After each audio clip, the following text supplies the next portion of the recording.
Amados hermanos, reciban saludos cordiales. Estamos de vuelta con el programa En Defensa de la Fe. En esta ocasión les traemos la parte número 5 del tema, parte número 4 del tema. Estoy contento, alegre ya de entrar a la enseñanza del tema Más como en los días de Noé, que pertenece a la serie Señales antes del fin. Le invito a abrir su Biblia en Mateo 24, verso 37 al 39, el día de hoy, y Génesis capítulo 5. Pero antes de leer el texto bíblico en cuestión, vamos a recibir saludos y mandar saludos también de nuestros hermanos que nos congregamos en este lugar. Congregación Estudio Bíblico Parucía. Levantamos nuestras manos y mandamos saludos a los hermanos que están mirando. Misericordia, paz y amor el Señor multiplique en sus corazones. Auditorio número 1, levantamos nuestras manos y mandamos también saludos a los hermanos que están mirando la enseñanza. Les repito el tema, como en los días de Noé, parte 4, pertenece a la serie Señales antes del fin. Para los que están siguiendo de cerca esta serie, es la parte número 37. Vamos a leer Mateo 24, 37 al 39. Adelante con la lectura.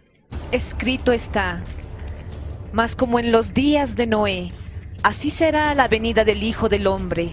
Porque como en los días antes del diluvio, estaban comiendo y bebiendo, casándose y dando en casamiento, hasta el día en que Noé entró en el arca, y no entendieron hasta que vino el diluvio y se los llevó a todos.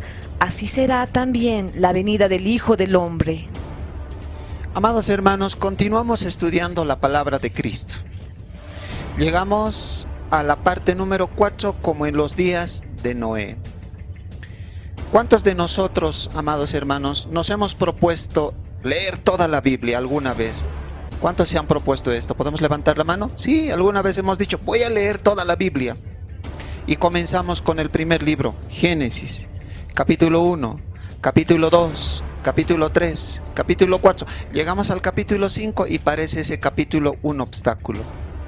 Capítulo 5 es donde leemos y decimos, oh, pero solo habla de interminables genealogías, de gente que vivió y murió, vivió y murió. Pareciera que el capítulo 5, cuando leemos, estamos andando en medio de un cementerio, en medio de tumbas, lápidas de patriarcas fallecidos. ¿No ve, hermanos, o no? Parece así. Y muchos a veces abandonan la lectura de la Biblia. Oh, dicen, bueno, así somos los paseños, un poquito de expresión criolla. Me saltaré al 6, decimos. Pareciera que al cristiano del siglo XXI, capítulo 5 de Génesis es irrelevante. No deberíamos subestimar a la Biblia en ningún capítulo, en ninguna parte. Dios se tomó el tiempo de inspirar el capítulo 5, entonces nosotros también tenemos que tomarnos el tiempo de estudiarlo. Una pregunta es, ¿por qué Dios se toma el tiempo para escribir un obituario en Génesis 5? Para los que no entienden esa palabra, obituario quiere decir sección necrológico.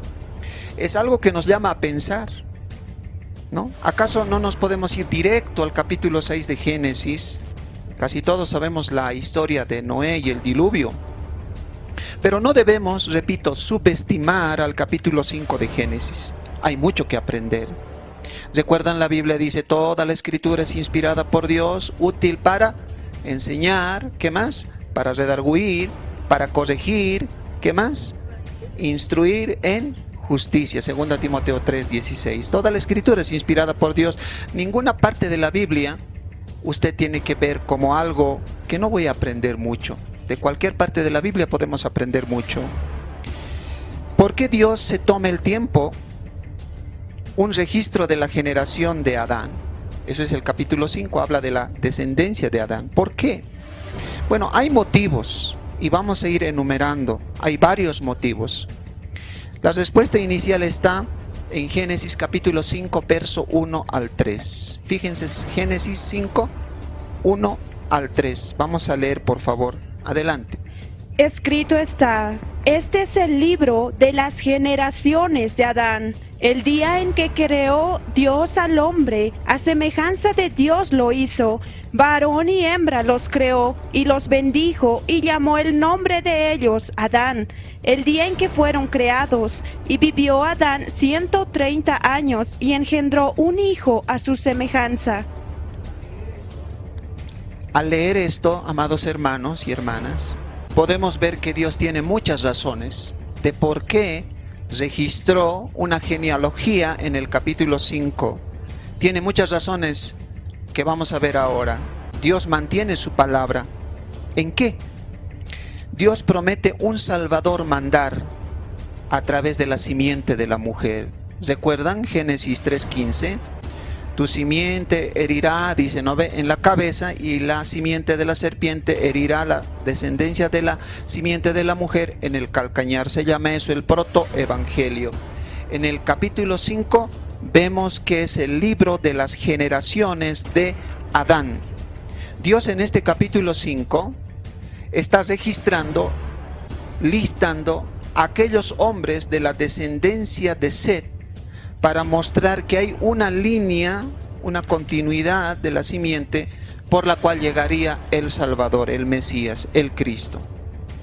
Esto para demostrar a la descendencia de Caín que hay también una descendencia de hombres fieles en medio de la maldad, en medio de la violencia antes del diluvio. El primer motivo es eso. El segundo motivo es que Dios siempre tiene un remanente en cada dispensación. Aunque en minoría, pocos, quedan siempre hombres fieles a Dios. Y capítulo 5 es el lugar donde se registra a los hombres fieles de Dios, en medio de una generación malvada y corrupta como la descendencia de Caín. ¿Recuerdan ustedes la anterior enseñanza, Génesis 4? Habían 4 personajes que mostraron, el capítulo 4, la perversión de la humanidad. Jabal, Jubal, Tubal Caín y Lamec. ¿Recuerdan, hermanos? En medio de todo eso, Dios tiene una descendencia para mostrar que hay gente leal a su nombre, hacia su persona, que se han mantenido fiel y no se han dejado vencer por las cosas de esa sociedad antidiluviana. En Filipenses capítulo 4, versículo 22, Pablo escribe que los santos saludan de la casa del César. Esto quiere decir que en la casa del César habían santos cristianos, y esos cristianos mandan saludos. Filipenses capítulo 4 verso 22. Busquen a ver en su Biblia, capítulo 4 de Filipenses, versículo 22. Leemos por favor, ¿qué dice? Escrito está, todos los santos os saludan, y especialmente los de la casa de César. ¿De qué casa dice, hermanos? De la casa de César. Estas personas a las cuales Pablo menciona que manda saludos, nunca hemos escuchado, no conocemos sus nombres, pero ¿sabes la casa de César qué incluía? Incluía asistentes personales, príncipes, jueces, cocineros, siervos encargados de probar la comida, músicos, custodios, albañiles, encargados de los establos, soldados, contadores y más. Y Pablo dice, de ese lugar reciban saludos de los santos. ¿Por qué hace Pablo esto? Para mostrar que en esa casa del César altamente corrupto había un remanente fiel de creyentes, aquellos que seguían a Dios. No sabemos sus nombres, pero Dios no los olvidó, Dios no se olvidó de ellos. Pablo dice, estos les mandan saludos. Tal vez usted, hermano, hermana, en su familia usted es la minoría como cristiano, en su trabajo, en su estudio. Habíamos dicho que el segundo motivo es que en cada dispensación Dios tiene un remanente fiel, una minoría. Tal vez usted en su trabajo es el único cristiano, la única cristiana, o unos cuantos son cristianos. ¿Y qué hacen con los cristianos? Cuando hay actividades se los excluye, se los margina del trabajo porque son cristianos. ¿Por qué se los excluye? Porque como cristianos nos negamos a doblar rodillas a los dioses de este siglo, como el placer y el materialismo. ¿Es así o no, hermano? ¿No ve? Vamos a challar, dicen en Carnaval. Nosotros no hacemos eso. No podemos doblar nuestras rodillas a otras divinidades. Por tanto dicen, ustedes váyanse a otro ladito, nos marginan. Ahí es donde muchas veces entramos en crisis. Entramos en una crisis de fe. Pensamos, ¿por qué nos sucede esto? Parece que estamos solos. ¿Por qué no hay otros? ¿Por qué la mayoría hace esto? Entramos en una crisis. Y en medio de eso hay una respuesta de Dios. Romanos 11, versículo 3 al 4. Miren las respuestas. Repito, Romanos 11, versículo 3 al 4. A veces cuando entramos en una crisis de fe, sea en el estudio, el trabajo, la familia, Romanos 11, 3 al 4, ¿qué nos dice? Vamos a leer el texto. Adelante. Escrito está: Señor, a tus profetas han dado muerte y tus altares han derribado, y solo yo he quedado y procuran matarme. Pero, ¿qué le dice la divina respuesta? Escuche esto. Me he reservado 7,000 hombres que no han doblado la rodilla delante de Baal. En cada época Dios tiene una minoría, un remanente fiel.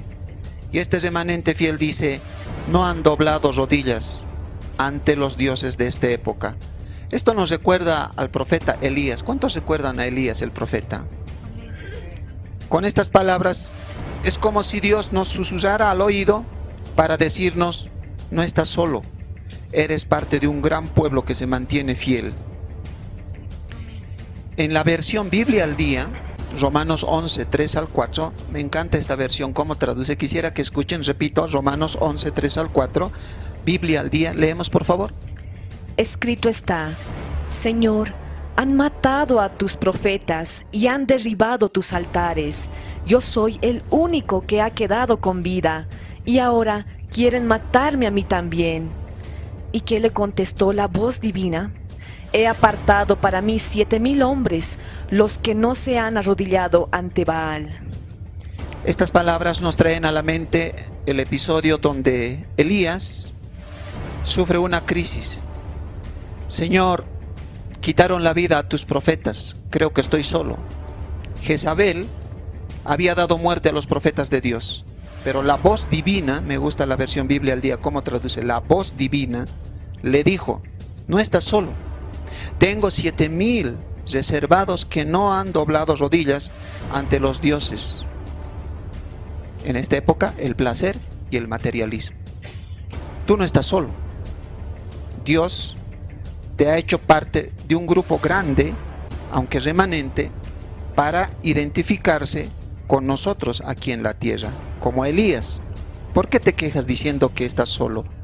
Tú eres el número 6,999, porque tengo 7,000 contigo que no han doblado rodillas, dice. Amén, hermanos. Génesis 5 muestra a ese poco remanente que se mantiene fiel a Dios en medio de una perversión, en medio de la maldad, antes del diluvio. ¿Me están siguiendo hasta aquí, hermanos? Entonces, vamos al motivo número 3. Lo que vemos en el capítulo 5 de Génesis es que Dios no se olvida de su gente. Un dato le voy a dar.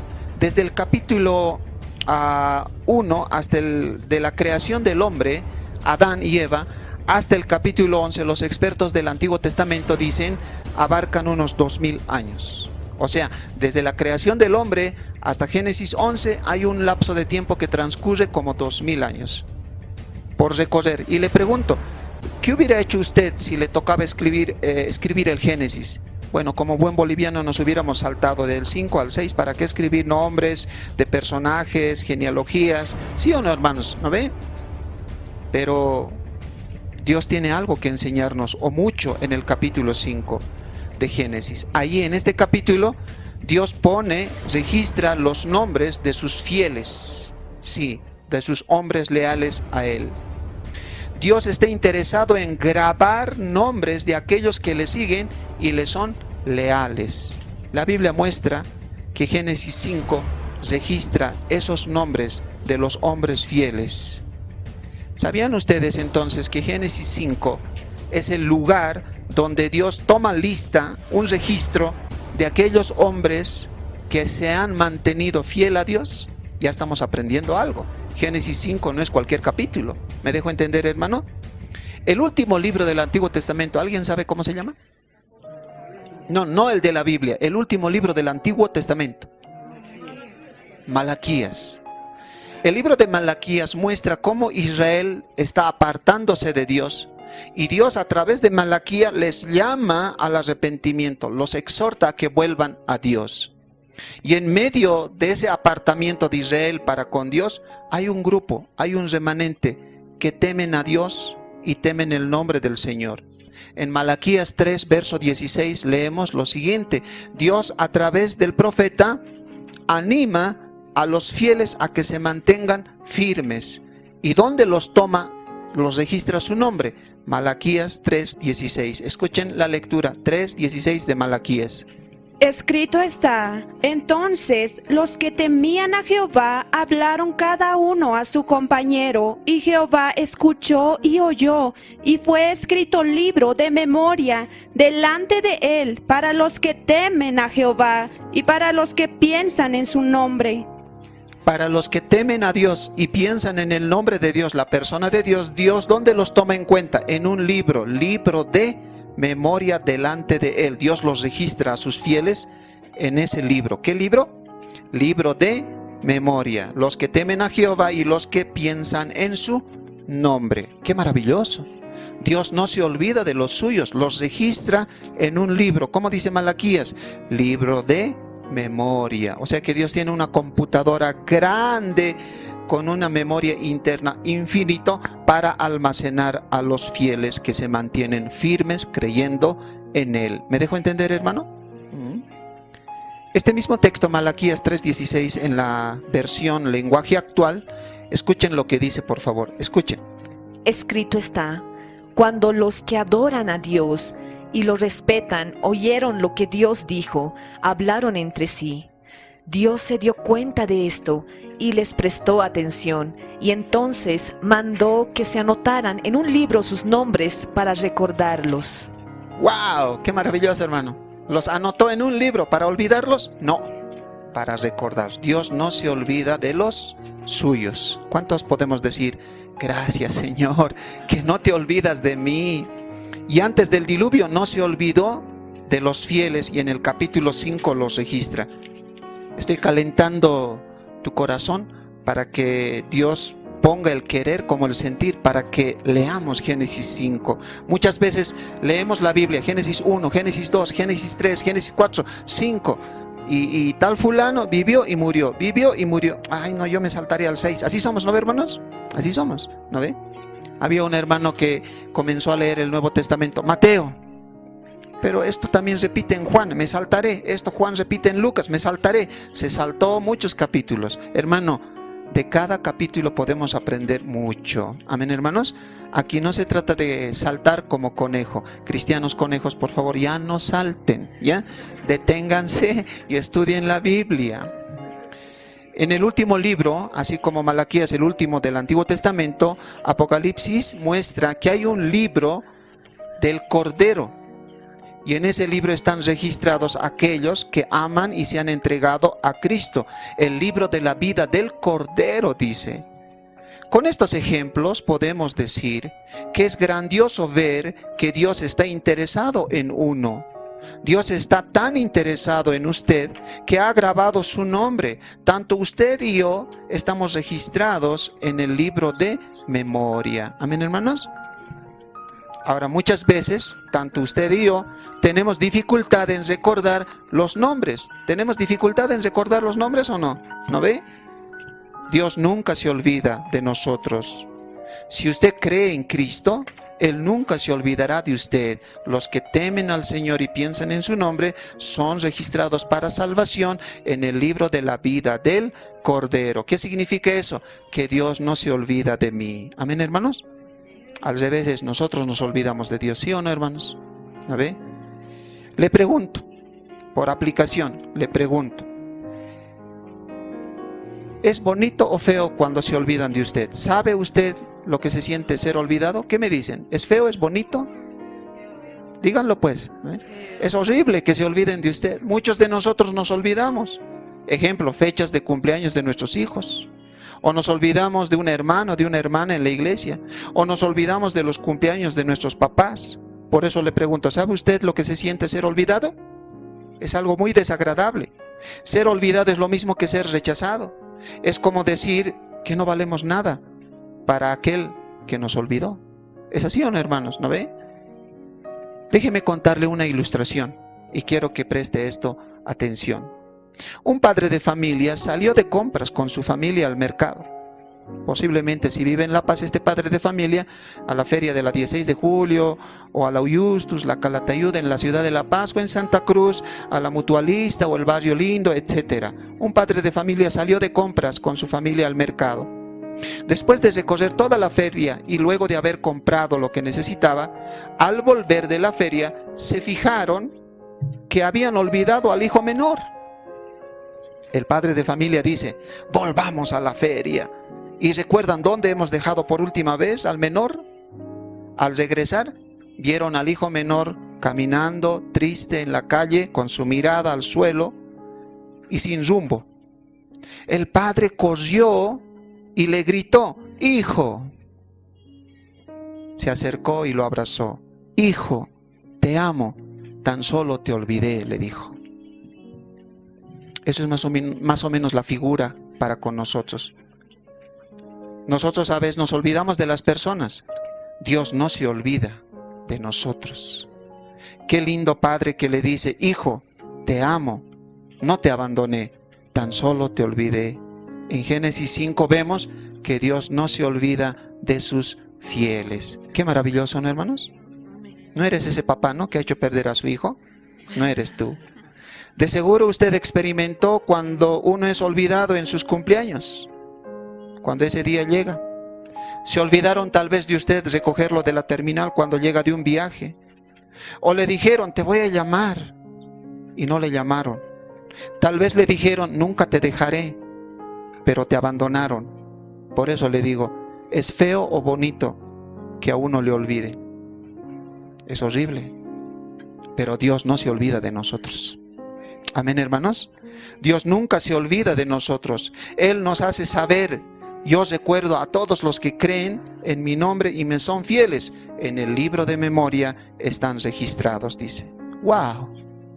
Entonces Génesis 5 es un registro donde vemos que Dios no se olvida de aquellos que le son fieles. Dios conoce a su creación de tal forma que no se olvida, ni se olvidará de ninguno de ellos, ya que Dios es omnisciente. ¿Amén? Sí, amén. Saber que Dios no se olvida de mí me anima a amarlo, me anima a orar, me anima a cantar, me anima a estudiar su palabra. Miren el Salmo 147, verso 1 al 4. Repito, Salmo 147, 1 al 4. Aquí encontramos esta verdad de que Dios conoce su creación. Salmo 147, verso 1 al 4. Leamos, por favor. Escrito está: alabad a Yah porque es bueno, cantar salmos a nuestro Dios, porque suave y hermosa es la alabanza. Jehová edifica a Jerusalén, a los desterrados de Israel recogerá. Escuche esto: Él sana a los quebrantados de corazón y venda sus heridas. Él cuenta el número de las estrellas, a todas ellas llama por sus nombres. Es decir, no se olvida de ellos, sino que conoce a todas las estrellas y las nombra a cada uno. ¿Cuánto más a nosotros, que fuimos creados a su imagen y semejanza? Le pregunto algo a usted que está mirando, a los que estamos acá. ¿Dios se olvida de nosotros? No. En Génesis 5 vemos que Dios no se olvidó de aquellos que le fueron fieles antes del juicio del diluvio de 40 días y 40 noches. ¡Wow! Antes de la tribulación de 7 años que se aproxima al mundo, tiempo de dolor, de angustia, tiempo de sufrimiento para la humanidad, Dios no se olvida de nosotros. Aún Él nos tiene presente todo el tiempo. A esta altura, pienso que usted se da cuenta ya de por qué es importante Génesis 5. ¿Ahora se dan cuenta, hermanos? Solo habla de nombres y sus descendencias. Son los nombres de los cuales Dios no se olvidó, que vivieron una vida de lealtad a Él. Por eso en Génesis 5, voy a hacer un pequeño resumen, se ve esto. Génesis 5, Adán aparece del verso 1 al 5. En Génesis 5, Set aparece en el verso 6 al 8. En Génesis 5 vemos a Enos en el verso 9 al 11. En Génesis 5 vemos a Cainán a partir del verso 12 al 14. En Génesis 5 vemos a Mahalaleel del verso 15 al 17. Y en Génesis 5 vemos a Jared a partir del verso 18 al 20. Vemos también a Enoc en Génesis 5 a partir del verso 21 al 24. Vemos también a Matusalén en los versos 25 al 27. Vemos a Lamec y su hijo Noé en los versos 28 al 32. Al hacer esta pequeña lista, te he resumido todo Génesis 5. Ahora sí creo que le gustará ya leerlos de quienes Dios no se olvidó. ¿Cuántos quieren escuchar la lectura de aquellos que Dios no se olvidó? ¿Leemos? Leemos. Entonces, hermana, lea Génesis capítulo 5 desde el verso 4, porque hemos leído del 1 al 3, verso 4 al 32. Adelante con la lectura. Repito, Génesis capítulo 5, 4 al 32. Leemos. Escrito está: y fueron los días de Adán después que engendró a Set 800 años, y engendró hijos e hijas. Y fueron todos los días que vivió Adán 930 años, y murió. Vivió Set 105 años, y engendró a Enos. Y vivió Set después que engendró a Enos 807 años, y engendró hijos e hijas. Y fueron todos los días de Set 912 años, y murió. Vivió Enos 90 años y engendró a Cainán. Y vivió Enos después que engendró a Cainán 815 años, y engendró hijos e hijas. Y fueron todos los días de Enos 905 años, y murió. Vivió Cainán 70 años y engendró a Mahalaleel. Y vivió Cainán después que engendró a Mahalaleel 840 años, y engendró hijos e hijas. Y fueron todos los días de Cainán 910 años, y murió. Vivió Mahalaleel 65 años y engendró a Jared. Y vivió Mahalaleel después que engendró a Jared 830 años y engendró hijos e hijas. Y fueron todos los días de Mahalaleel 895 años, y murió. Vivió Jared 162 años y engendró a Enoc. Y vivió Jared después que engendró a Enoc 800 años y engendró hijos e hijas. Y fueron todos los días de Jared 962 años, y murió. Vivió Enoc 65 años y engendró a Matusalén. Y caminó Enoc con Dios después que engendró a Matusalén 300 años y engendró hijos e hijas. Y fueron todos los días de Enoc 365 años. Caminó pues Enoc con Dios y desapareció, porque le llevó Dios. Vivió Matusalén 187 años y engendró a Lamec. Y vivió Matusalén después que engendró a Lamec 782 años y engendró hijos e hijas. Fueron todos los días de Matusalén 969 años, y murió. Vivió Lamec 182 años y engendró un hijo, y llamó su nombre Noé, diciendo: Este nos aliviará de nuestras obras y del trabajo de nuestras manos, a causa de la tierra que Jehová maldijo. Y vivió Lamec después que engendró a Noé 595 años y engendró hijos e hijas. Y fueron todos los días de Lamec 777 años, y murió. Y siendo Noé de 500 años, engendró a Sem, a Cam y a Jafet. Amén. Este capítulo se merece un aplauso para Cristo. Gloria al Señor. Gloria a Cristo.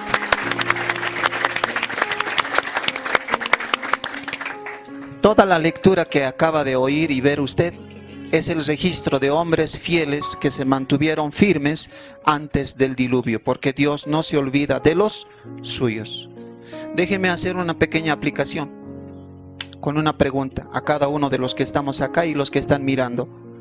¿Cómo será usted recordado después que haya muerto? Dios, ¿cómo recuerda a sus fieles en capítulo 5? Registrándolos, enlistándolos como hombres leales a Él. Pero usted, cuando muera, ¿cómo será recordado usted? Respóndase usted mismo. ¿Como aquel que perteneció fieles y se mantenían firmes en la fe para con Dios? ¿O como aquel que cuando le predicaban rechazó el mensaje de salvación? Que cuando le presentaban el Evangelio, usted rechazaba, rehusó al Evangelio. ¿Cómo lo recordarán a usted? ¿Cómo Dios recuerda a estos hombres en Génesis 5? Con un alto grado de lealtad. Para cada uno es la pregunta. ¿Cómo nos recordará Dios cuando usted parta de esta tierra a su presencia? Tal vez le van a recordar como aquel gritón, como aquella gritona, como aquel que se hacía rogar para ir a la iglesia, como aquel que era tan difícil de convencer para que vaya a congregarse, o como aquel fiel que no se faltaba y tenía hambre de la palabra y amaba a Dios y hacía todo el esfuerzo, el sacrificio de no faltar a congregarse. ¿Cómo los recordará sus papás, sus mamás a ustedes? Sus familiares, sus vecinos, sus amigos. ¿Alguna vez se ha puesto a pensar esto usted? ¿Sabe qué dice la Biblia? Proverbios capítulo 17. Escuchen a ver el texto, 10:7 de Proverbios. Capítulo 10 de Proverbios, verso 7. Escuchen a ver qué dice. Escrito está: la memoria del justo será bendita, mas el nombre de los impíos se pudrirá. Ay, no, dice. ¿Quieren escuchar otra versión para entender? Palabra de Dios para todos, Proverbios 10:7. Escuchemos. Escrito está: los justos dejan buenos recuerdos, la gente mala pronto es olvidada. Entonces, ¿qué me responde usted a la pregunta? ¿Cómo será usted recordado después que haya muerto? Una versión más, Biblia al día, por favor. Proverbios 17. Presten atención y este texto necesitan Aymara. Adelante, por favor. Escrito está: la memoria de los justos es una bendición, pero la fama de los malvados será pasto de los gusanos. ¿Qué tal? ¿Cómo Dios recuerda a sus hombres fieles antes del diluvio? Registrándolos en todo un capítulo. Ahora ya no te vas a saltar, no ve a leer, te vas a detener, hay mucho que aprender. Esta versión Biblia al día dice: la memoria de los justos es una bendición, pero la fama de los malvados es como comida para los gusanos, pasto para los gusanos. Cuidado que usted termine así. Ahorita eres gordito, cachetón, rojito, ¿no ve? Mueres sin salvación, mueres sin Cristo, tu cuerpo en el cementerio se vuelve pasto para los gusanos. Cuidado. ¿Cómo seremos recordados? ¿Cómo hablarán de nosotros nuestros familiares como papás, mamás o hijos o las hijas? Qué tremendo, ¿no? Todos moriremos. Es interesante que en Génesis 5 las frases que hemos escuchado: fulano tal vivió y murió, vivió y murió, vivió y murió, se repiten 8 veces. 8 veces se repite. ¿Qué nos hace recuerdo esto? Lo que Pablo dice: la paga del pecado es muerte. Pero morir en Cristo no es pérdida, es ganancia. No podemos escapar de la muerte, o se puede. No se puede escapar de la muerte, excepto por Cristo en el arrebatamiento, porque a la iglesia se promete el arrebatamiento. No todos moriremos, no todos dormiremos. Ahora, quiero ilustrarle esta parte con algo. Un mercader rico envió a su siervo al mercado de Samaria para comprar unos bienes que necesitaba. El siervo, obedeciendo a su amo, fue al mercado, comenzó haciendo las compras. Luego él decidió tomar un atajo, un pasadizo. Cuando iba a medio camino por el pasadizo, se encontró con la muerte en su frente. La historia cuenta que el siervo se dio cuenta y corrió. La muerte estaría también al acecho. Volviendo a su amo, le dijo: por favor, présteme uno de los caballos más veloces, debo salir de inmediato a Bagdad. Viendo el amo que su siervo estaba muy asustado, le dijo: llévate el caballo más rápido. Y el siervo huyó a Bagdad, lo que hoy es capital de Irak. El amo volvió al mercado para hacer las compras. Él también decidió ir por el atajo y se encontró cara a cara con la muerte. Él, sabiendo que su tiempo no había llegado, dijo: ¿por qué asustaste a mi siervo? Así, la muerte respondió: mas yo fui el que me asusté. No entendía qué estaba tu siervo haciendo en Samaria. Tengo una cita con él en Bagdad.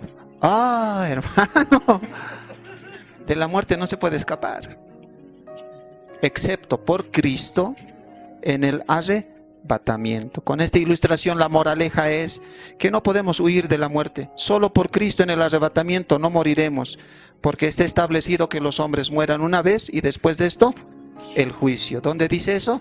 En la Biblia, Hebreos 9, verso 27. Leamos por favor. ¿Qué dice? Escrito está, y de la manera que está establecido para los hombres que mueran una sola vez y después de esto el juicio. ¿Cómo lo recordarán a usted cuando deje este mundo? Proverbios 17, no olvide. ¿Quieren escuchar en Aymara? A ver, escuchemos la lectura 17 de Proverbios en Aymara. Qillqatawa aski haqitqa suma amtaña utji ukampis ñanqa haqiruqa maki wa armataje. ¿Es cierto o no? Es cierto. Aquella persona que luchó, perseveró, se mantuvo fiel en el Evangelio, a pesar de los problemas, las angustias, no claudicó, a él lo van a recordar como un héroe de la fe. Pero al que se hacía rogar, al que no quería venir a la iglesia, al que calumniaba, al que chismeaba, ¿cómo lo van a recordar? Como pasto para gusanos ya debe ser, así nomás. ¿O no, hermanos? ¿No ve? Ahora, al inicio hemos leído Mateo 24, verso 37 al 39. Mas como en los días de Noé, así será la venida del Hijo del Hombre. ¿Y qué estaban haciendo antes del diluvio? Comían, bebían, se casaban y se daban en casamiento, hasta que vino el diluvio y se los llevó a todos. Cuando leemos estas palabras de Mateo 24, 37 al 39, ¿qué es lo que observamos? La maldad, la corrupción de la gente antediluviana. Y no estoy pronunciando mal porque eso es lo correcto. Antediluviana, antes del diluvio. Pero mirando con agudez un poco más, ¿acaso los fieles de Cristo, los fieles de Dios también no estaban antes del diluvio? Génesis 5, ¿estaban o no estaban? Estaban también. Nuestra labor, amado hermano, hermana, en el estudio de la Biblia es encontrar a Cristo y a sus seguidores de Cristo. Y antes del diluvio, ¿lo encontramos, sí o no, hermano? Sí. ¿En qué capítulo? En el capítulo 5. A esta sección del capítulo 5 muy posiblemente lo podríamos llamar como el libro de los registros de los fieles para con Dios. ¿Cuántos quisieran estar en ese registro? Los que no dicen nada, ¿en cuál quisieran estar entonces? ¡Wow! Para una mejor comprensión, le puedo explicar con esta ilustración. ¿Cuántos aquí hemos asistido alguna vez a una graduación, sea en el colegio, de colegio o en la universidad? Levanten la mano, por favor. ¿Cuántos? Todos, ¿no ve? ¿Tiene manito? ¿Ha traído su mano? Hace un ratito. Todos hemos asistido, ¿no ve? Muy bien. ¿Qué sucede ahí, hermano, en una graduación? Bueno, cuando comienza el acto, el orador, el moderador, el maestro de ceremonias, llama, ¿no?, por nombre a los que se van a bachillerar o titular.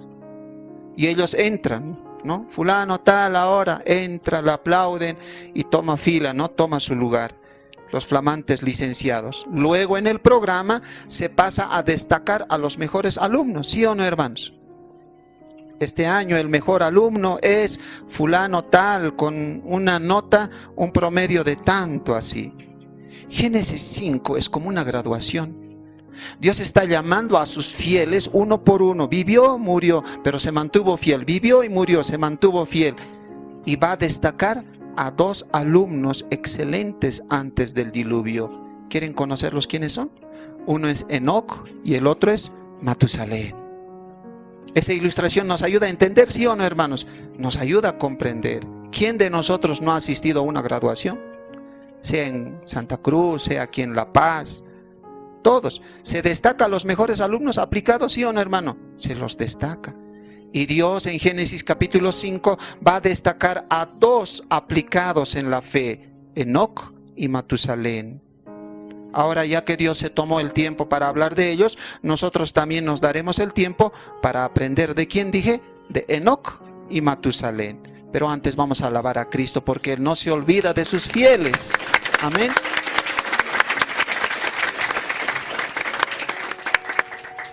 Enoc es la primera mención importante en Génesis 5.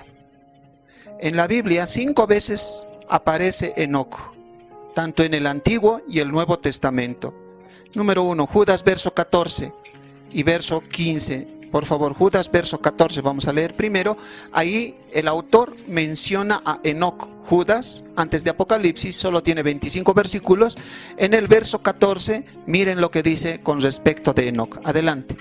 Escrito está, de estos también profetizó Enoc, séptimo desde Adán, diciendo, he aquí vino el Señor con sus santas decenas de millares. Enoc, séptimo desde Adán. ¿Por qué se menciona esto? Séptimo desde Adán. Bueno, volviendo a Génesis capítulo 4, en la anterior enseñanza, hemos aprendido también que Caín tuvo un hijo y el nombre de su hijo llevó la primera ciudad. ¿Cómo se llamaba su hijo? Enoc. Entonces, antes del diluvio había dos Enocs. Uno de la descendencia de Caín, perverso, malvado, y otro de la descendencia de Cristo, ¿no? De la mujer, la simiente de Set, piadoso, que amaría y seguiría a Dios. Había dos Enocs. Uno que amaba a Dios y el otro que iba contra Dios. Pero para que no confundamos, Judas dice, no se confunda. Cuando dice séptimo desde Adán, este es el Enoc que amaba a Dios y más adelante caminaría con Dios. El otro Enoc era el malvado que tuvo varios nietos de sus nietos, hijos de sus hijos. Había entonces antes del diluvio dos Enocs, uno de la descendencia perversa de Satanás y el otro de la simiente de la mujer de la cual vendría el Mesías, el Cristo. La primera mención de Enoc es en Judas verso 14. Lo segundo, vemos también que en el mismo Judas, el verso 15, Enoc era predicador, era profeta, era predicador. La Biblia de las Américas, el verso 15, 14 y 15, me gusta cómo traduce, dice que Enoc predicaba antes del diluvio. ¿Y contra qué y de qué predicaba? Vamos a leer Judas, verso 14 y 15, en la versión Biblia de las Américas. Leamos, por favor. Escrito está, de estos también profetizó Enoc en la séptima generación desde Adán, diciendo, he aquí el Señor vino con muchos millares de sus santos para ejecutar juicio sobre todos y para condenar a todos los impíos de todas sus obras de impiedad que han hecho impíamente y de todas las cosas ofensivas que pecadores impíos dijeron contra él. Hermano, hermana, présteme atención. Fíjese esto. Mire. ¿Cuál es la palabra que se repite 3 veces? Impíos, impiedad, impíamente. Entonces, Enoc era un predicador de piedad. Sí, era un predicador de piedad. Contra los impíos, los pecadores, él predicaba. No rehuyó a esa labor, a esa tarea, sino que la cumplió. La versión Palabra de Dios para Todos, Judas verso 14 y 15, dice lo siguiente para comprender mejor. Leamos. Escrito está, Enoc, que fue el séptimo descendiente desde Adán, dijo sobre esta gente, miren, el Señor va a venir con miles y miles de sus santos ángeles para juzgar y castigar a cada uno por la maldad que haya hecho y por todo lo malo que haya dicho en contra de Dios. Enoc era un profeta, era un predicador. ¿Y su tema cuál era? La segunda venida. El Señor va a venir con sus santas decenas de millares de ángeles para dar castigo a los malvados que hablaron mal de Dios. Enoc era un predicador contracorriente del mundo, antediluviano. Censuraba todos los actos que no agradan a Dios. Eso es lo que se menciona de Enoc. Tercer motivo que se menciona de Enoc. Porque dijimos, Génesis 5 es como una graduación donde hay dos alumnos aplicados. Estamos viendo el primero, que es Enoc, el abanderado, el que va a llevar el estandarte. Porque no se da en el colegio eso a cualquiera, ¿no, hermano? El que llega atrasado, el que no hace tareas, el que no hace trabajos, ese lleva, ¿no ve o no? No. ¿No ve? ¿Quién lleva? El alumno que cumple con sus deberes, llega a la hora. ¿Sí o no, hermanos? ¿No ve? Enoc, en este caso, es él. Ahora, el número 3, el tercer motivo, Enoc dice en Génesis 5:22, caminó con Dios. ¿Cómo? Caminó con Dios. A ver, vamos a leer Génesis 5:22. Y engendró a Matusalén, dice. Adelante, por favor. Escrito está, y caminó Enoc con Dios, después que engendró a Matusalén 300 años, y engendró hijos e hijas. Caminó, ¿quién con quién dice? Caminó Enoc con Dios. Enoc no caminó por un día con Dios, por unos años, no, nada de eso, sino que dice, caminó con Dios 300 años, eso sí que es andar con Dios. 300 años. La raíz de la palabra caminar insinúa una comunión muy cercana con Dios. Enoc tenía una comunión con Dios. Fíjese que se trata de un caminar, no de una carrera de 100 metros. ¿Saben qué es una carrera de 100 metros? No ve, correr los 100 metros. No se trataba de una carrera de 100 metros. Se trataba de tener comunión con Dios, caminar con Dios. No era algo casual, era un caminar con Dios, era una búsqueda incansable de Dios. Ahora, ¿qué se necesita para caminar con Dios? ¿Qué se necesita para caminar con Dios? Primero, reconocer que somos pecadores. ¿No ve? Y necesitamos el camino, que es la persona de Jesucristo. Jesús dijo, yo soy el camino, la verdad y la vida. Nadie viene al Padre si no es por Él. De ahí en adelante, los corazones de ambos se encuentran en armonía, ¿verdad? Sí.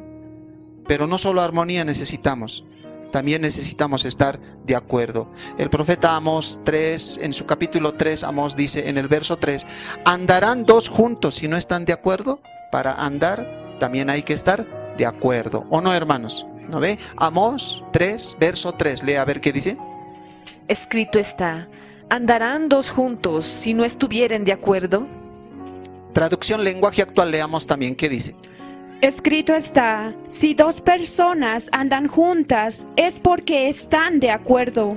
Muchas veces no nos gusta caminar con Dios. Enoc caminó con Dios. Muchas veces a nosotros no nos gusta caminar con Dios, porque nos lleva en la dirección que nuestra carne, nuestra naturaleza pecaminosa no quiere. ¿Es así o no, hermanos? Sí. Muchas veces nosotros decimos, para la izquierda, el Señor dice, para la derecha. Nosotros decimos, alto, pero el Señor dice, sigamos avanzando. Entonces protestamos, no me gusta la dirección de esta caminata, no estoy de acuerdo. ¿Somos así o no, hermano? Sí. Pero con Enoc no fue así. Él caminó con Dios por 300 años. Nosotros muchas veces solo queremos caminar con Dios los domingos. ¿O no? Si es así. En la semana, ¿con quién caminamos? Con nuestros negocios, nuestro comercio, nuestro trabajo, con nuestro estudio, etc. Pero entienda lo que le digo. Enoc caminó con Dios. Usted no debe caminar con Dios solo los domingos. Todos los días debemos caminar con Dios. En la Nueva Traducción Viviente, Génesis 5:22 traduce de esta manera. Escuchen, Nueva Traducción Viviente. Escrito está, después del nacimiento de Matusalén, Enoc vivió en íntima comunión con Dios 300 años más y tuvo otros hijos e hijas. Esta versión dice, vivió en íntima comunión con Dios. Eso es caminar con Dios. Debemos caminar con Dios todos los días, más aún cuando el día de Jesucristo, el día del arrebatamiento se acerca.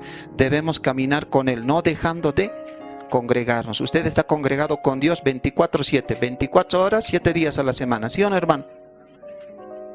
Algunos a veces caminan en la semana sin Dios, se olvidan de Dios, caminan con su negocio, su comercio, su estudio.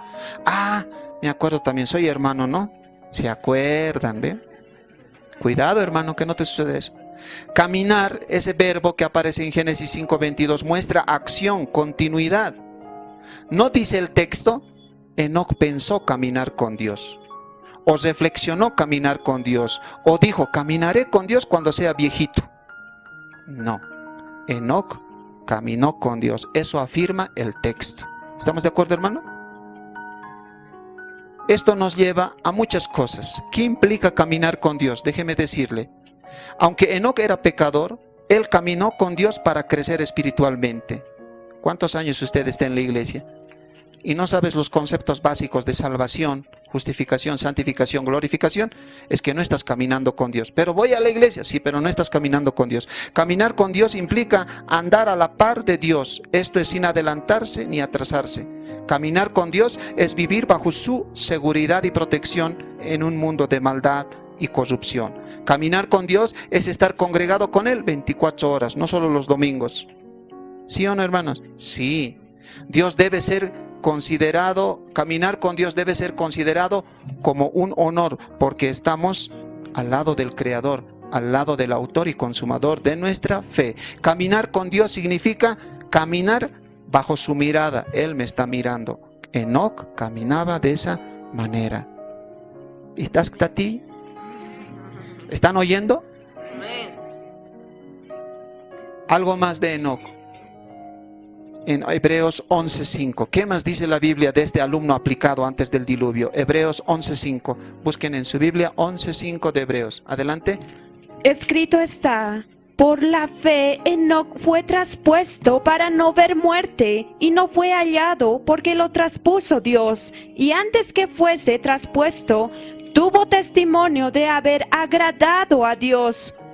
Enoc tuvo testimonio. ¿De qué tuvo testimonio? Mira cómo la Biblia destaca eso de Enoc. Tuvo testimonio de haber agradado a Dios. ¿Qué significa agradar a Dios? ¿Qué significa agradar a Dios? Agradar a Dios para el cristiano es un mandamiento. Sí, en 2 Corintios 5:9 Pablo dice, procuremos agradar a Dios, dice, serle agradable. Repito, 2 Corintios 5:9. ¿Qué significa agradar a Dios? Como respuesta, 2 Corintios 5:9. Leamos. Escrito está: por tanto, procuramos también, o ausentes o presentes, serle agradables. Ahí está. Serle agradable era la meta suprema de Pablo y debería ser de todo cristiano también.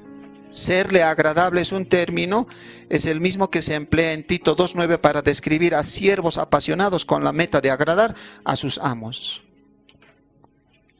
¿Qué significa agradar a Dios? Primero, es un mandato. Procuremos agradar a Dios, dice. En el Antiguo Testamento hay un episodio en el cual un hombre hizo algo y escuchó decir a Dios, eso me agradó. Primer libro de Reyes, capítulo 3, versículo 5. ¿Qué está pasando ahí? Hijo de David, Salomón, va a asumir el mando de la nación escogida de Dios, Israel. ¿Y qué dice él en 1 Reyes 3:5? Vamos a aprender qué significa adorar, agradar a Dios. Escuchen por favor. Escrito está: y se le apareció Jehová a Salomón en Gabaón una noche en sueños, y le dijo Dios, pide lo que quieras que yo te dé.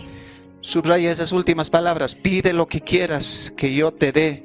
¿Qué le parece algo así para sus cumpleaños? ¡Wow! Magnífico. Que alguien te diga, para tus cumpleaños, pide lo que quieras que yo te daré. ¡Oh, es maravilloso! Dios le dice a Salomón eso. Pide lo que quieras, yo te lo voy a dar. Lo que desea, lo tendría personalmente. Cuando escuchamos esto, ¿cuántas cosas usted pediría? Más de uno. Sigamos leyendo, pero ahora vamos al verso 10 en adelante. Mire lo que dice, primer libro de Reyes, capítulo 3, verso 10 en adelante. Leamos. Escrito está: Salomón dijo, tú hiciste gran misericordia a tu siervo David, mi padre, porque él anduvo delante de ti en verdad, en justicia y con rectitud de corazón para contigo. Y tú le has reservado esta tu gran misericordia, en que le diste hijo que se sentase en su trono, como sucede en este día. Ahora pues, Jehová, Dios mío, tú me has puesto a mí, tu siervo, por rey en lugar de David, mi padre, y yo soy joven, y no sé cómo entrar ni salir, y tu siervo está en medio de tu pueblo, al cual tú escogiste, un pueblo grande, que no se puede contar ni numerar por su multitud. Interrumpo la lectura para mostrar lo siguiente. Aquí está el deseo de Salomón en el verso 9. Atienda, por favor. Da pues a tu siervo corazón entendido para juzgar a tu pueblo y para discernir entre lo bueno y lo malo, porque ¿quién podrá gobernar tu pueblo tan grande? ¿Y qué dice el verso 10? Porque la pregunta era, ¿qué significa agradar? Verso 10. Y agradó delante del Señor que Salomón pidiese esto. ¡Wow! ¡Qué maravillas! ¡Qué maravillas! Ahora, en el próximo versículo, Dios enlista 3 cosas que todos deseamos. Verso 11, lea. Y le dijo Dios, porque has demandado esto y no pediste para ti muchos días. Eso es primero, salud. Ni pediste para ti riquezas. Eso es lo segundo, dinero. Ni pediste la vida de tus enemigos. Lo tercero, popularidad, una vida sin enemigos, fama. Sino que demandaste para ti inteligencia para oír juicio. Salomón no pidió salud, dinero y fama. No pidió. Dios le había dicho, pídeme lo que quieras, te lo voy a dar. Salud, dinero y fama, seguramente esas 3 cosas la mayoría pediríamos. Esas son las 3 cosas que muchos buscamos. Si hubiéramos solicitado a Dios, le hubiéramos dicho, Señor, dame pues dinerito, salud y quiero ser popular. Pero Salomón no pidió eso. Pidió más bien, ¿qué cosa? Dice prudencia, discernimiento. Y el verso 10 dice, y agradó eso al Señor. Eso había sido agradar al Señor. Dios dijo a Salomón, ya que no pediste salud, dinero y fama, sino que pediste discernimiento para hacer justicia, entonces te lo voy a conceder. Ahora fijémonos el verso 12. Mire lo que dice el verso 12. Escrito está, he aquí lo he hecho conforme a tus palabras. He aquí que te he dado corazón sabio y entendido. ¿Qué le parece eso? He aquí lo he hecho conforme a tus palabras. Te he dado, ¿qué cosa dice? Corazón sabio y entendido. Entonces, ¿qué significa agradar a Dios? Eso es agradar a Dios. Cuando tú y yo oramos, deberíamos decir, Señor, no voy a pedirte salud, dinero y fama, sino lo que te pido es discernimiento para entender cuando lleguen las enfermedades, cuando lleguen las desgracias, cuando vengan las tribulaciones. Señor, no te voy a pedir riquezas, sino te pido prudencia y entendimiento para administrar lo que tú me has dado. Señor, no te pido fama ni popularidad, sino te ruego que me des gracia, concedas gracia para poder enfrentar a mis enemigos. ¿Eso qué significa? Agradar a Dios. ¿Acaso no dice eso el verso 10 de Primera Reyes 3? Y agradó al Señor lo que Salomón había pedido. Él hubiera pedido, quiero la muerte de mis enemigos para reinar tranquilo.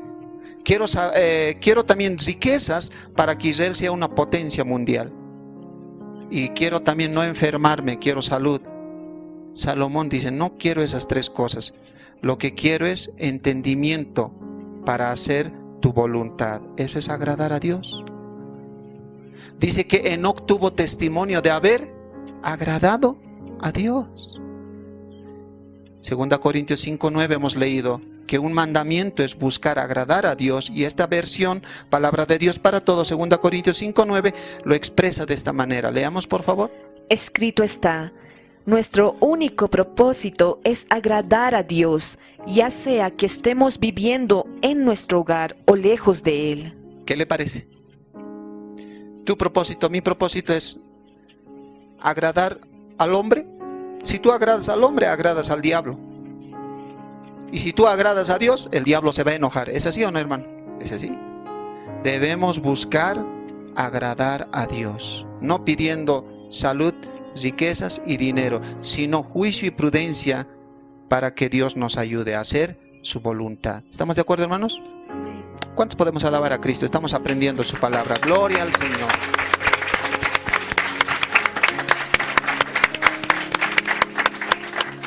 Volviendo a Génesis 5, dijimos hay dos menciones honoríficas. La otra referencia que se hace aquí es de otro alumno aplicado, su hijo de Enoc, Matusalén. Una mención muy honorable en el verso 22 del capítulo 5. Volvemos a Génesis 5 y leemos el verso 22. Escuche lo que dice. Escrito está, y caminó Enoc con Dios después que engendró a Matusalén 300 años y engendró hijos e hijas. Ahora sobre Matusalén vamos a hacer 3 reflexiones, porque dijimos vamos a tomarnos el tiempo para aprender de ellos. ¿Cuántos estamos aprendiendo? Amén. Muy bien. El nacimiento de Matusalén trajo un cambio a la vida de su padre. ¿Quién era su papá? Enoc. Y caminó con Dios.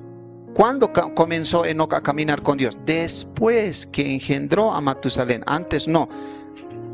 Después que engendró a su hijo Matusalén. Cuando nació Matusalén, de seguro, como cualquier bebé sano, lloró. Cuando los bebés nacen, ¿lloran o no?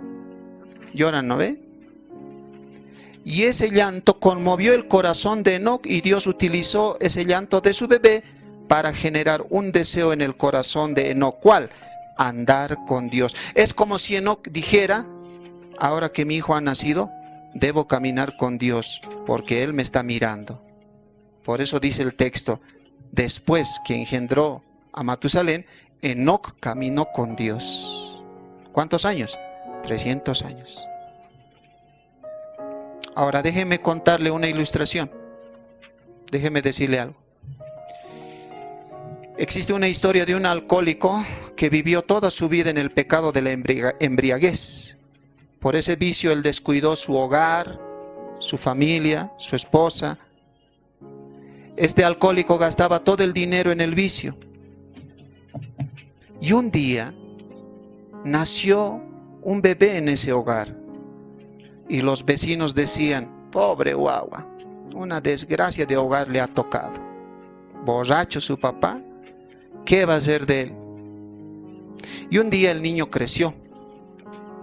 Tuvo 5 años. Y el papá, como de costumbre, saliendo de la casa al bar para irse a embriagar, el niño lo siguió. Lo siguió al papá borracho. Le dio alcance y le dijo, papi, ya soy lo suficientemente grande ahora y puedo seguirte a donde tú vayas. El papá, al escuchar esto, se dio la vuelta. Era invierno, cubierto de nieve el lugar. Se puso de rodillas y le abrazó al hijo y le dijo, sí, ya eres grande y tú me vas a seguir, pero yo tengo que cambiar de camino. No quiero que sigas mi andar, mi caminar. Y ese día esa persona aceptó a Cristo. Algo así sucedió con Enoc.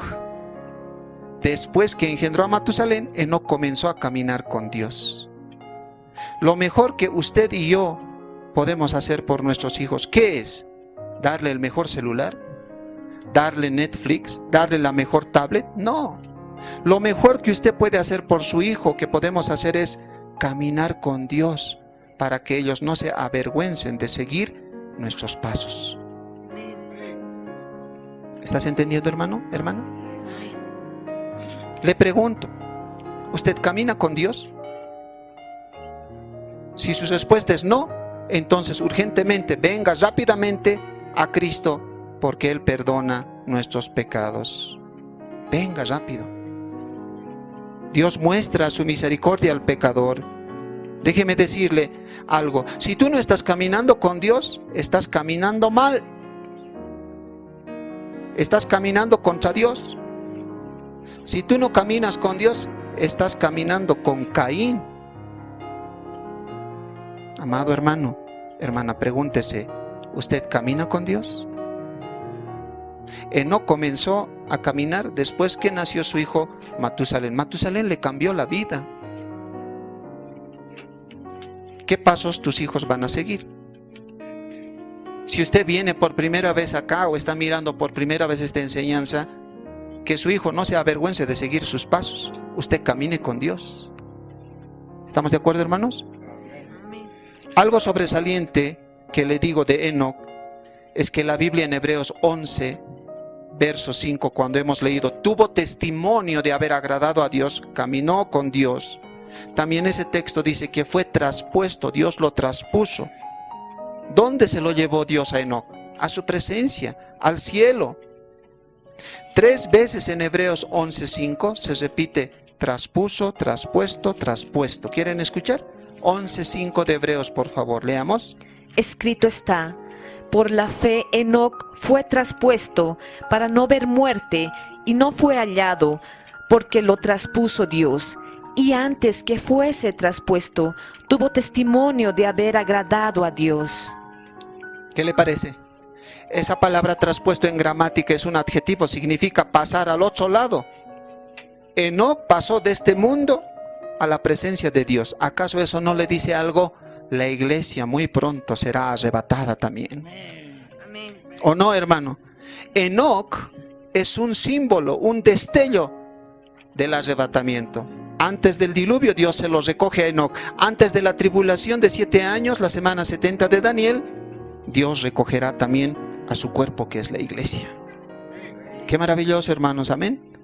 Cómo Dios nos está mostrando un destello en la vida de Enoc, que fue traspuesto para no ver muerte. ¿A quién se promete eso? A la iglesia. No todos moriremos, dice Pablo.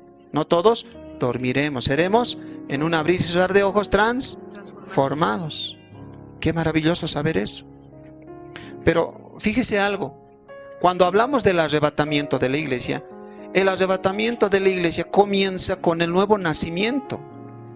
Si yo te digo Cristo viene y vos dices Maranata y yo te contesto Cristo viene, solo aquellos que están seguros de que han sido perdonados sus pecados pueden decir: Señor Jesús, ven, porque estoy seguro en mi salvación.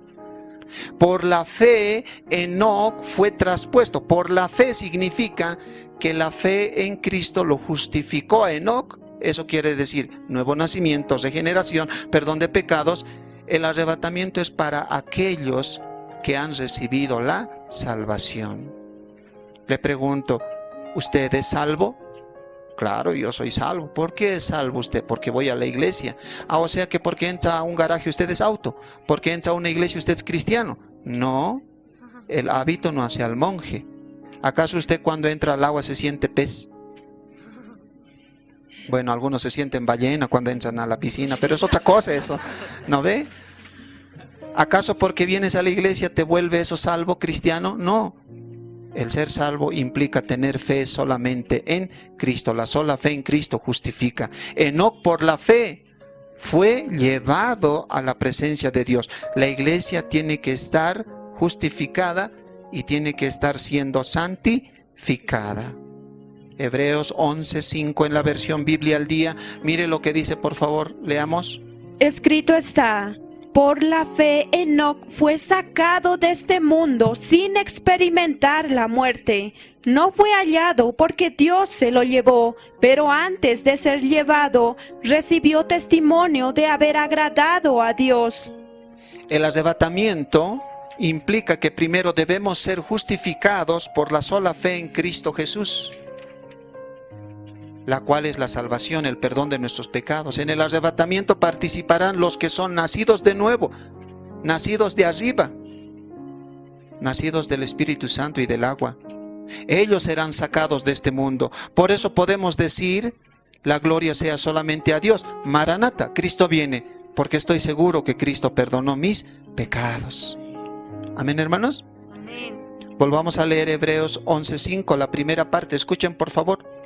Escrito está: por la fe Enoc fue traspuesto para no ver muerte. Para no ver muerte. La iglesia tiene la promesa de que no verá muerte. 1 Corintios 15, 51 al 52. Siga leyendo. Y no fue hallado, porque lo traspuso Dios. Y antes que fuese traspuesto, tuvo testimonio de haber agradado a Dios. Por eso podemos recordar las palabras solemnes del apóstol Pablo. El Señor mismo, con voz de mando, con voz de arcángel y trompeta de Dios, descenderá del cielo. Los muertos en Cristo resucitarán primero, luego nosotros, los que vivimos, seremos harpazo, arrebatados. Los que estén vivos se unirán a los que han resucitado, los muertos en Cristo seremos llevados al aire, a las nubes, para estar con el Señor siempre. ¡Qué maravilloso!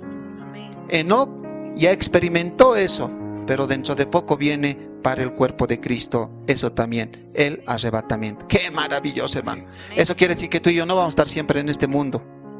Nos esperan mejores lugares. ¿No ve? Algunos dicen, hermano Gregorio, ¿tu pueblo dónde es? Uy, un día te voy a llevar a mi pueblo. Hermoso es mi pueblo. Calles de oro, mar de cristal. ¿Saben dónde es? La Nueva Jerusalén. De ahí es usted.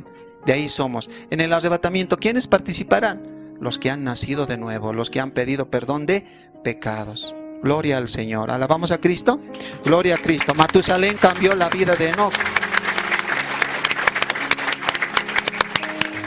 Segundo, Matusalén, cuando él esté muerto, vendrá. ¿Sabe qué significa Matusalén? Significa, cuando él muera, vendrá. Eso significa Matusalén.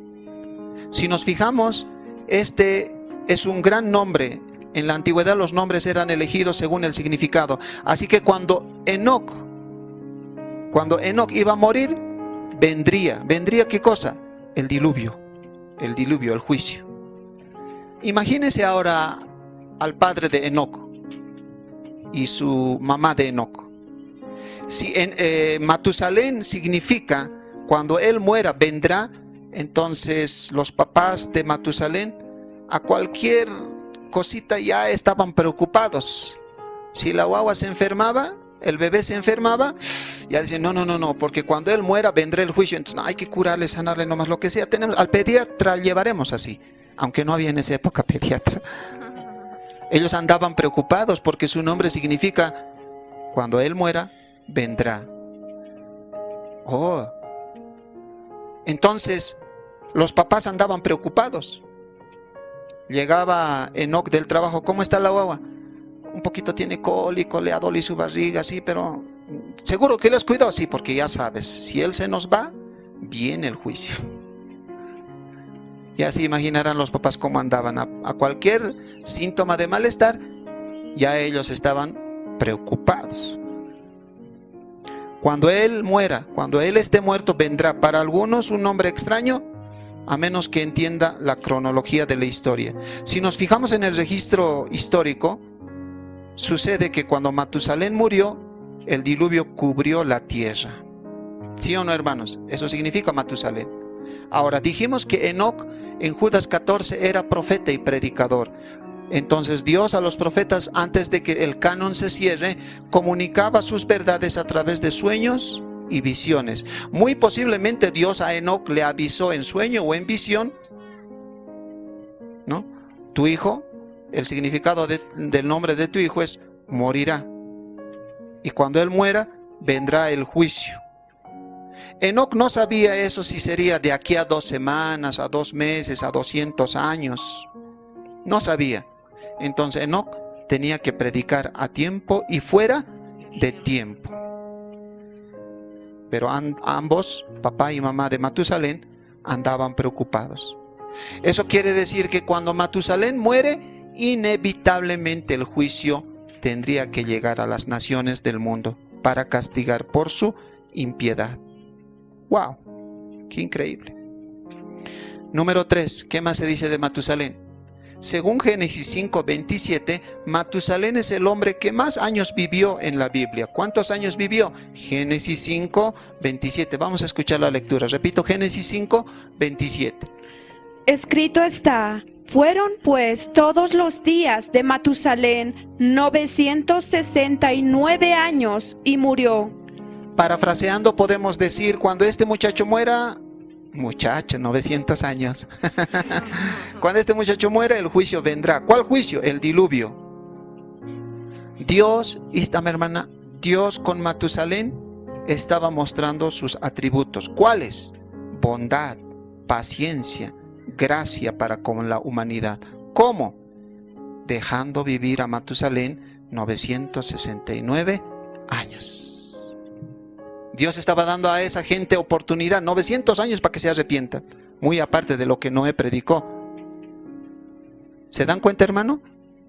¿Están entendiendo? Dios con Matusalén, ¿qué mostró? Su paciencia, su bondad, su misericordia con la gente antediluviana. La bondad de Dios, la paciencia de Dios tiene por objeto guiar al hombre al arrepentimiento, pero el ser humano no quiere. ¿Cuántos años han pasado de Cristo hasta este tiempo? 2021 años, cursando el mes de agosto. Dios ha dado suficiente tiempo a esta humanidad para que se arrepienta, pero la humanidad no quiere. Dios es bueno, Dios es misericordioso. En Romanos 2, verso 4 al 5, para ganar tiempo, la Nueva Traducción Viviente, Romanos 2, 4 al 5, dice esto, por favor, Romanos 2, 4 al 5, NTV, Nueva Traducción Viviente, escuchen. Escrito está: ¿no te das cuenta de lo bondadoso, tolerante y paciente que es Dios contigo? ¿Acaso eso no significa nada para ti? ¿No ves que la bondad de Dios es para guiarte a que te arrepientas y abandones tu pecado? Pero eres terco y te niegas a arrepentirte y abandonar tu pecado.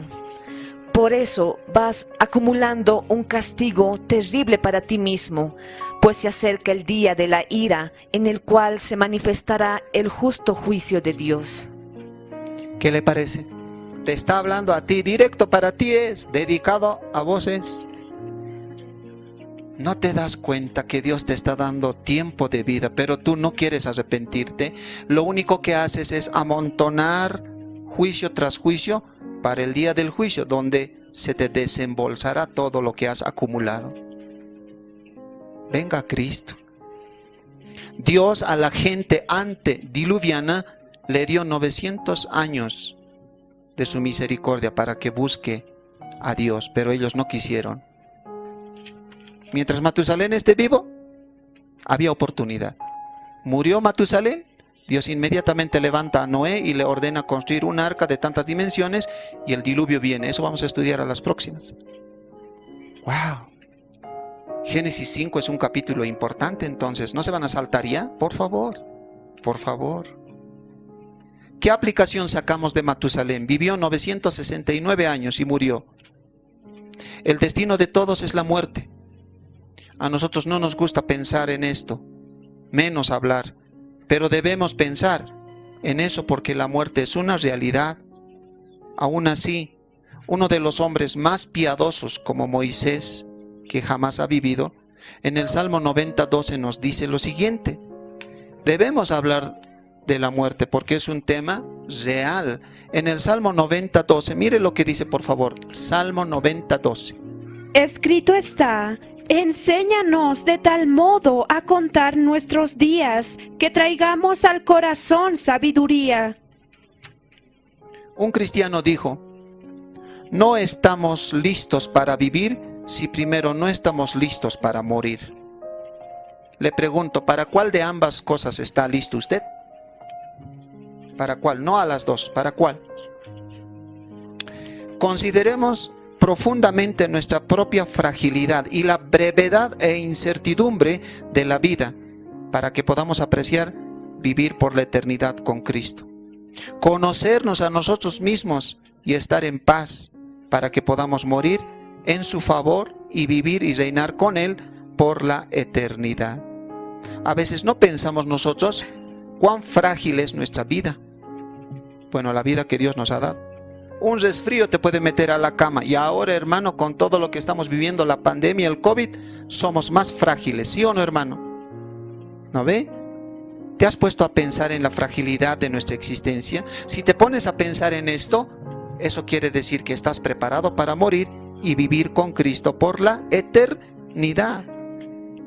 Cuando dice el Salmo 90:12, enséñanos de tal modo a contar nuestros días, no está hablando de una aritmética de contar números naturales, 1, 2, 3, 4, 5, 6, 7, no.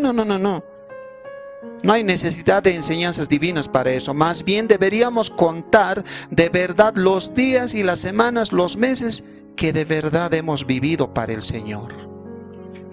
Cuando el Salmo 90:12 dice, enséñanos a contar nuestros días, está diciendo, de todos los años que has existido, vivido, ¿Cuántos días, meses, semanas has vivido de verdad para el Señor?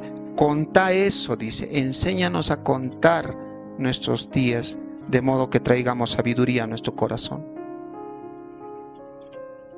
Algo que tenemos que reconocer. Sabemos contar números naturales, 1, 2, 3, 4, pero no sabemos contar nuestros días para agradar al Señor. ¿Sí o no, hermano? Bien sabes contar cuánta plata tienes. Bien sabes contar cuántas casas tienes. Bien sabes contar cuántas cosas materiales tienes, pero no sabes contar tus días para con Dios. ¿Cierto o no? ¿Por qué se han callado? Contando nuestros días, encontraremos que muy pocos hemos vivido para la gloria del Señor. La mayoría lo hemos derrochado, despilfarrado.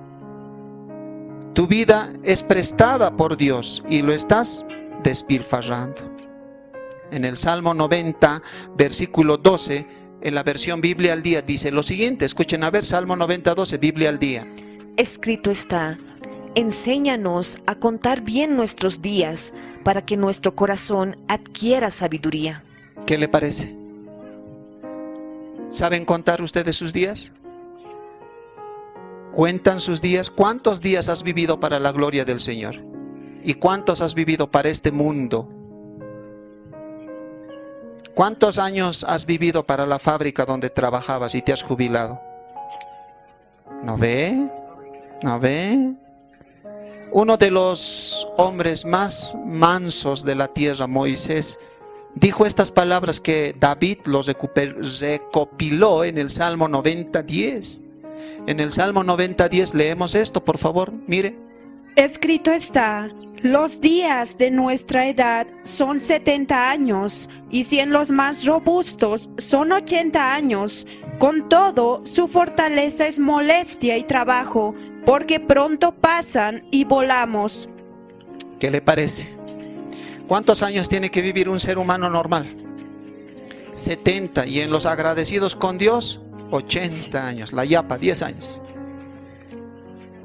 ¿Cuántos quieren alabar a Cristo? Que nos ayude a contar nuestros días para su gloria.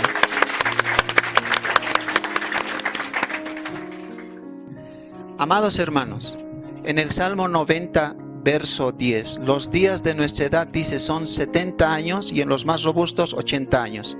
Y en el verso 12 dice la palabra: enséñanos a contar de tal manera que traigamos sabiduría a nuestro corazón. ¿Qué cosa? Contar nuestros días.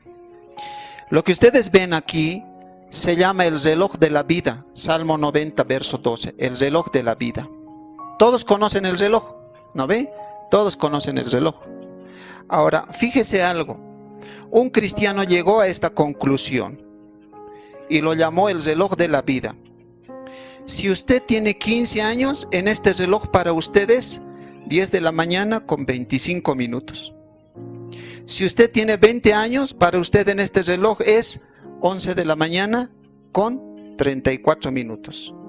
Si usted tiene 25 años, para usted en este reloj es 12 del mediodía con 42 minutos. Si tienes 30 años, el tiempo para ti en este reloj es 1 de la tarde con 51 minutos. ¿Me están siguiendo, hermanos? Si usted tiene 35 años, para usted es 3 de la tarde, o sea, esta parte. Si tiene 35. Si usted tiene 40 años, para usted es 4 de la tarde. Si tienes 45, para ti es 5 de la tarde. Si tienes 50 años, ahora sí, ya, serios se han puesto. Atiendan, atiendan. Si tienes 50 años, para ti es 6 de la tarde. No, 6:30 más o menos. Si tienes 55 años, para ti es 7 de la noche con 35 minutos. Si tienes 60 años, para ti es 8 de la noche con 30 minutos. Si tienes 65 años, para ti es 9:30 de la noche. Si tienes, ¿qué cosa? Si tienes 70 años, porque el Salmo 90, verso 10 dice 70, 80, para ti es 11 de la noche con 59 minutos, menos 1 minuto para la medianoche. Le pregunto para los que están mirando, ¿en qué parte de este reloj está tu vida? Dios en el capítulo 5 de Génesis registró los nombres de los hombres fieles que se mantuvieron firmes en la fe.